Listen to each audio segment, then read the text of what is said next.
comes rum coming everywhere.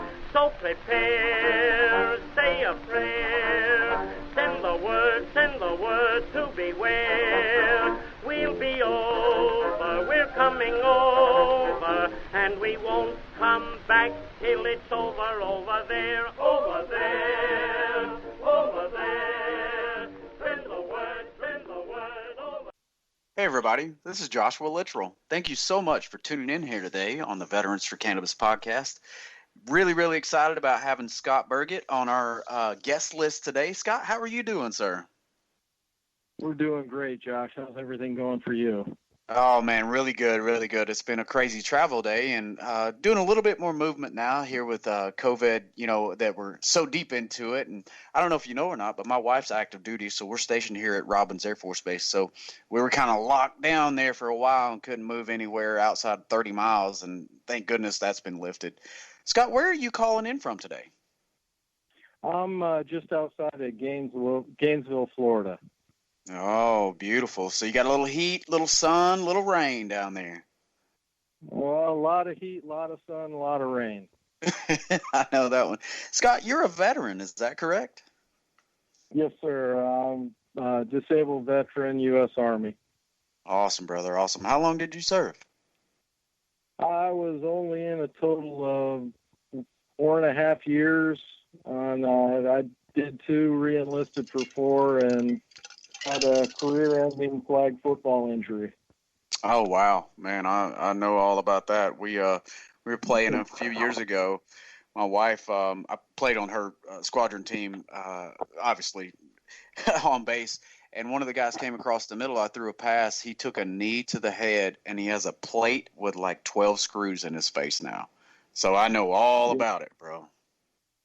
Yeah, it's funny when you look at it. There's a lot of veterans that get injured in intramural activities like that, and it's like I say, it was heartbreaking for me. I enjoyed my unit. I enjoyed what I was doing, and it's a hard way to go out, So. It is, but you know what? There's one thing about it. Those injuries may happen, but that's about camaraderie. That's about sportsmanship. That's about the team. That's about your TEAM, not the I, right? It's crazy. So, what did you do when you were in the Army? Tell us a little bit about your job, and then we'll get into kind of what we're doing here today.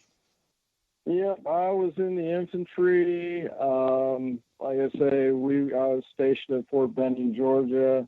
We're traveling around the world quite a bit, training, and like I said, I happened to get out right before the first Iraqi excursion, and again, that was part of some of my own mental issues. We're dealing with kind of survivor's guilt, to tell you the truth. I mean, my unit left 7 days after I blew my knee out. Oh, wow. Same thing as I was processing out, everybody was gone. And, a lot of guys I was in my team didn't come back in nearly as good a shape as I left in. So it was a rough spot for me. So it's tough, brother. That it's a really tough thing, and that's why we have to keep together as a veteran corps. To make sure we're lifting each other up, to be there for each other, and then to really focus around building this cannabis industry up from a veteran standpoint too. And I think that's really what we can do, and how we can come together in doing that. So, I know you got out, frustrating as it was, but you've done some really great things since then. So you are in the cannabis industry like us here at Veterans for Cannabis. Is that correct?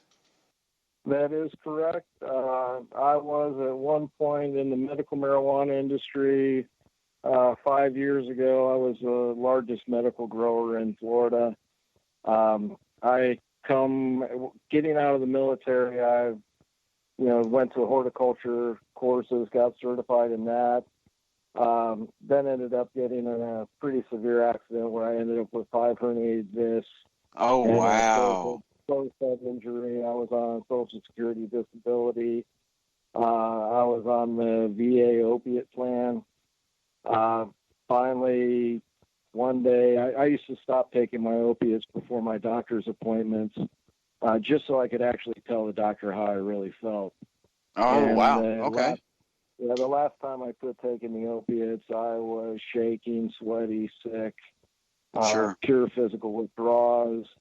Went in and spoke to the doctor about that for about a half hour during my doctor's appointment. Went to pick up my prescriptions for my high blood pressure, and in the bag of scripts was another big bottle of Percocet.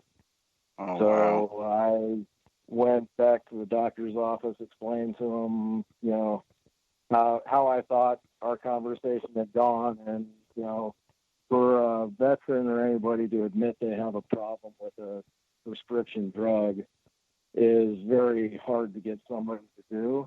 It is, Scott. And then to go out on a limb and admit to these things, to these people, and then be told that that's the only thing that's going to help with my chronic pain.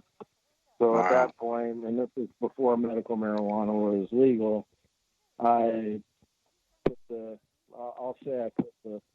prescription of Percocets on his desk. It was a little more forceful than that, but I walked out of the office, and that's when I started on a THC regimen.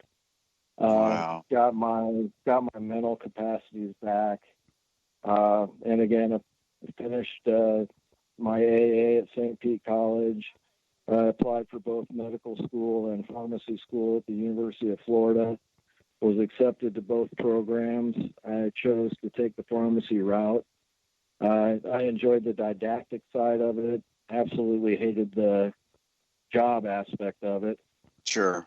So I switched out of that and got into cardiovascular studies. So I'm a interventional cardiovascular specialist. And then when medical marijuana came out in Florida, it was a great opportunity to combine both my horticulture experience and medical experience. And this is what I've been doing ever since. I've been involved in hemp for about 4 years. Awesome.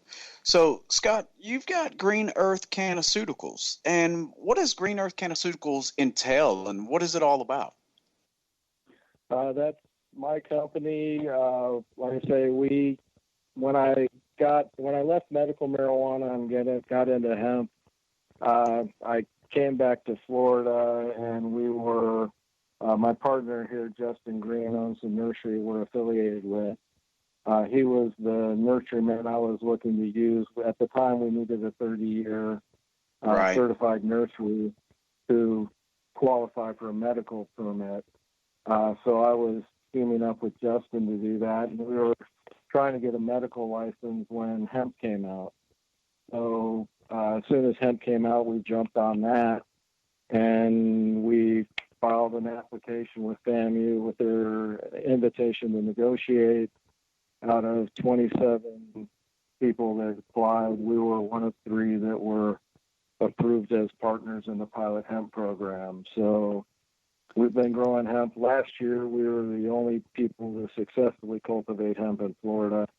I had 2 harvests in Alturas, 3 harvests in Gainesville, and 2 other harvests in Tallahassee. So we got a regular harvest in the regular grow cycle, and additional harvest out of the natural grow cycle. So nice. We're gonna talk about some of those growth cycles too, and just for our listeners too who are around the world.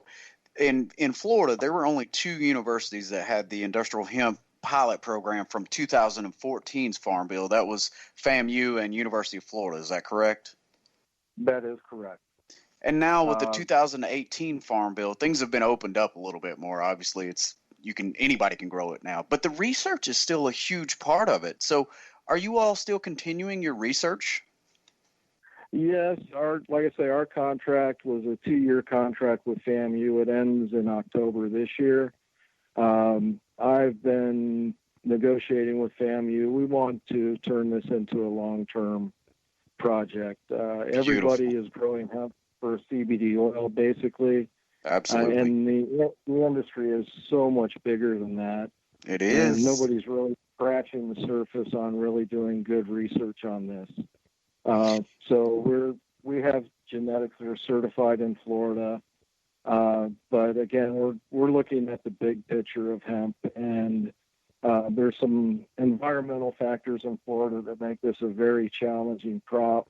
You mentioned the hot and rain, and when you have as much rain and humidity as we have, you have fungal problems that are off the chart. Right. Last year, University of Florida, they had, they lost basically every crop they put out due to fungal problems.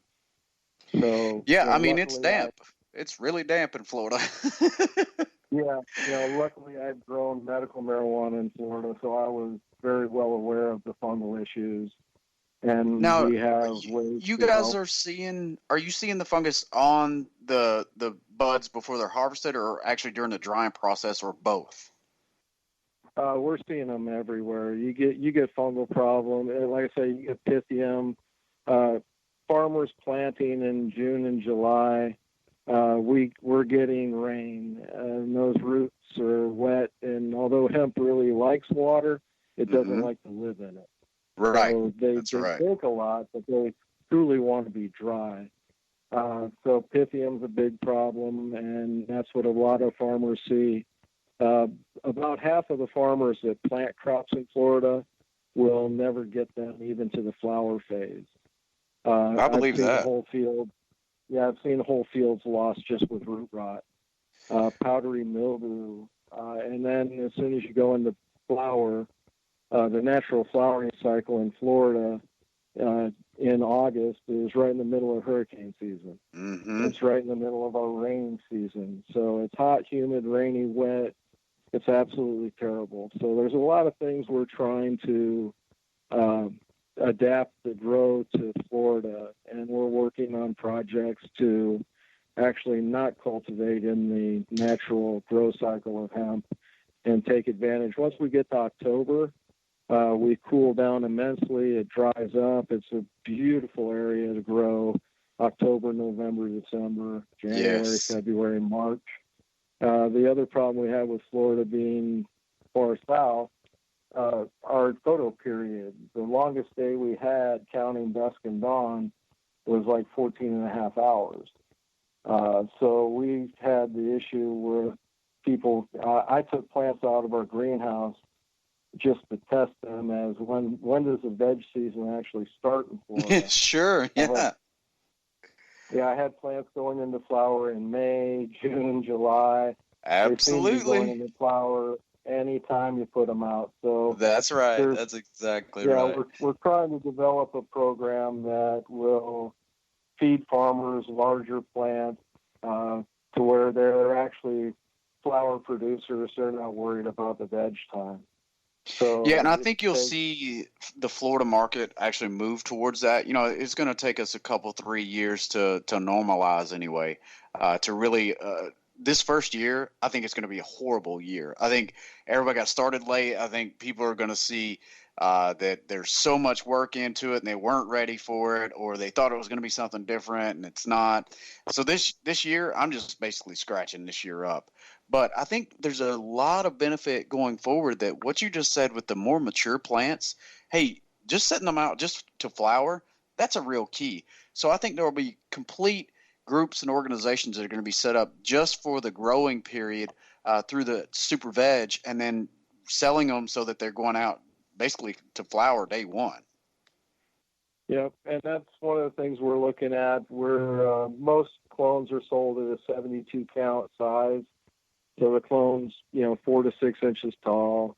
Nice. And, you got a plug that's about an inch, inch and a quarter in diameter. We're now doing clones in a 21 count, which is about the size of a 4-inch pot. The plants will be 18 to 24 inches with 5 or 6 lateral breaks on it. So you're putting a plant in the ground that's got some substance. It's got a healthier root mass that can help, if we do get rain, take up some of that moisture. And again, now I cut the farmer's cost time. He's no longer paying for a month or 6 weeks of veg time, veg nutrients. That's right.